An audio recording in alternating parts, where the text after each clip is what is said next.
ನಮಸ್ಕಾರ ಬಂಧುಗಳೇ.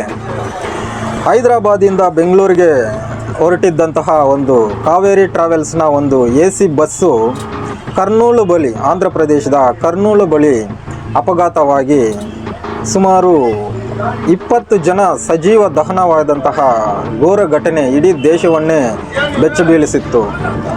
ಘಟನೆ ಏನಪ್ಪ ಅಂತ ಹೇಳಿದ್ರೆ,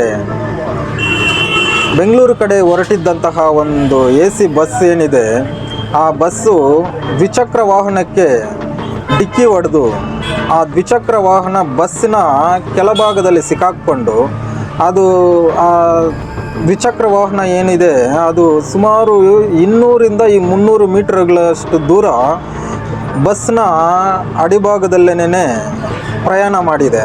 ಅದರ ಪರಿಣಾಮ ಏನಾಗಿದೆ ಅಂತ ಹೇಳಿದ್ರೆ,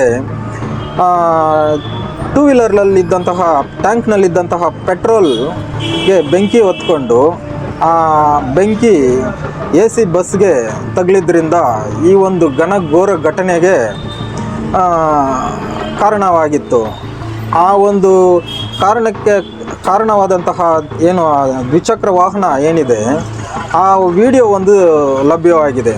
ಆ ದ್ವಿಚಕ್ರ ವಾಹನ ಆಕ್ಸಿಡೆಂಟ್ ಆಗೋಕ್ಕೂ ಮೊದಲು ಕೆಲವೇ ಗಂಟೆಗಳಲ್ಲಿ ಒಂದು ಪೆಟ್ರೋಲ್ ಬಂಕ್ಗೆ ಹೋಗಿದ್ದಂತಹ ಒಂದು ವಿಡಿಯೋ ಸಿಕ್ಕಿದೆ. ಅದರಿಂದ ಗೊತ್ತಾಗೋದೇನೆಂದರೆ, ದ್ವಿಚಕ್ರ ವಾಹನ ಓಡಿಸ್ತಾ ಇದ್ದಂತಹ ಒಬ್ಬ ಚಾಲಕ ಏನಿದ್ದಾನೆ, ಅವನು ಸಂಪೂರ್ಣ ಅಥವಾ ಹೆಚ್ಚಾಗಿ ಮದ್ಯಪಾನ ಸೇವಿಸಿದ್ದ ಅಂತ ಆ ವಿಡಿಯೋದಲ್ಲಿ ಗೊತ್ತಾಗುತ್ತೆ.